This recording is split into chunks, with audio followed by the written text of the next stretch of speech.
বন্ধুরা, ভারতের বিরুদ্ধে রণনীতি তৈরি করার আগে চীন সর্বদা ভারতের প্রতিবেশীদের নিজের জালে ফাঁসানোর সম্পূর্ণ চেষ্টা করে। আর এর দরুনই গত বছর চীন বাংলাদেশের জন্য বড় ঘোষণা করে বলেছিল বাংলাদেশের সঙ্গে দ্বিপাক্ষিক সম্পর্ককে মজবুত করার জন্য বাংলাদেশের 97% উৎপাদনের ওপর থেকে ট্যাক্স সরিয়ে নেবে।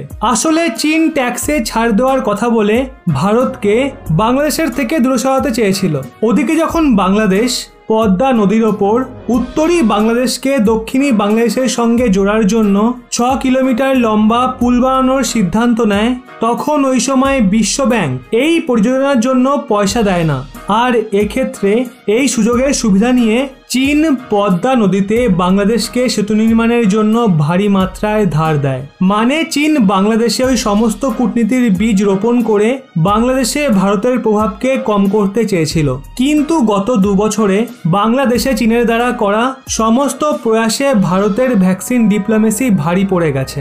স্বয়ং চীনের নিউজ এজেন্সি সিনহুয়া লিখেছে, ভারত তার ভ্যাকসিনের ক্ষমতার দমে চীনের প্রভাবকে ভাঙতে চায়। কিন্তু নিউজ এজেন্সি অ্যাসোসিয়েটেড প্রেসের মতে পিএম নরেন্দ্র মোদীর বাংলাদেশ যাত্রায় চীন এই সময়ে ভালোমতো ঘাবড়ে আছে।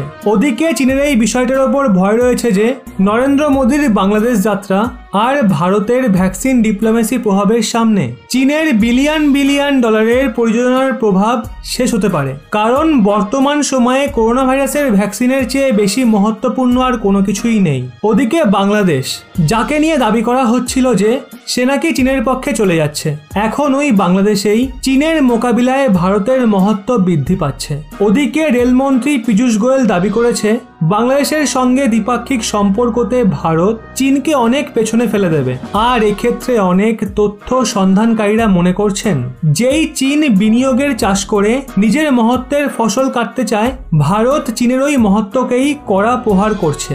কারণ থাইল্যান্ড, মালদ্বীপ, ইন্দোনেশিয়াতে ভারত চীনকে প্রথমেই গভীর চোট দিয়েছে। আর বাংলাদেশেও এবার ভারতের কূটনীতি চীনের মহত্বকে কড়া প্রহার করতে চলেছে। কেবলমাত্র 2 বছর আগেই চীনকে নিয়ে সিপ্রি তার একটা রিপোর্টে বলেছিল চীন আগামী সময়ে রাশিয়ার হাতিয়ার ব্যবসার জন্য অনেক বড় সমস্যা হয়ে দাঁড়াবে। আর 2020-তে চীনের হাতিয়ার বানানো কোম্পানি টপ 10-এ জায়গাও পেয়ে যায়। কিন্তু ওদিকে রাশিয়ার দিগ্গজ হাতিয়ার নির্মাণ কোম্পানি টপ 10-এর থেকে ছিটকে গেছে। কিন্তু এখন ভারতকে নিয়ে দাবি করা হচ্ছে যেই ভারত কখনো হাতিয়ারের মামলায় জিরো ছিল, ওই ভারত খুব শীঘ্রই হাতিয়ারের মামলায় হিরো হবে। আসলে জেন্স ইন্টারন্যাশনাল ডিফেন্স রিভিউ মানে জিআইডিআর প্রকাশ করেছে যে ভারত কেবল 12 মাসেই ডিফেন্স আর এরোস্পেসের ক্ষেত্রে যে প্রস্তুতি নিয়েছে তা না কেবল চীনের জন্য, বরং রাশিয়ার জমায়েত করা ব্যবসার জন্য চ্যালেঞ্জ হয়ে দাঁড়াবে। আর এখন কোথাও না কোথাও জিআইডিআর এর রিপোর্ট সঠিক প্রমাণিত হতে দেখা যাচ্ছে। কারণ মেক ইন ইন্ডিয়া কার্যক্রমের দরুন ভারত সরকার বড় সিদ্ধান্ত নিয়ে 2030-এর মধ্যে ভারতের ডিফেন্স আর এরোস্পেসের ব্যবসাকে প্রায় $70 বিলিয়ন পৌঁছানোর লক্ষ্য রেখেছে। আর এটা কেবল একটা লক্ষ্য নয়, বরং এই লক্ষ্যকে পূরণ করার জন্য ভারত নিজের প্রস্তুতিকে বাড়িয়ে দিয়েছে।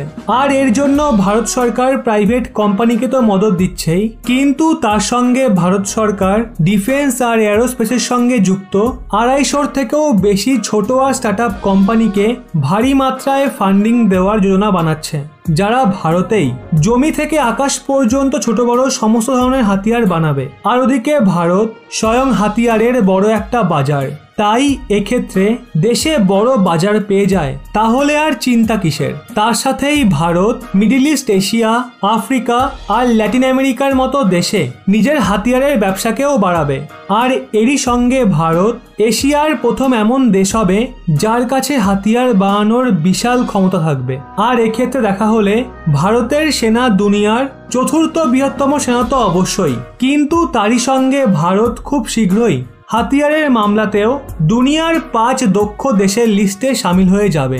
এক্ষেত্রে আপনাদের কি মনে হয় অবশ্যই নিচে কমেন্টে জানান। আর এরকমই ব্যাক টু ব্যাক আপডেট পেতে রহস্য বাংলা এই চ্যানেলটি সাবস্ক্রাইব করে পাশের বেল আইকনটি অল করে রাখুন।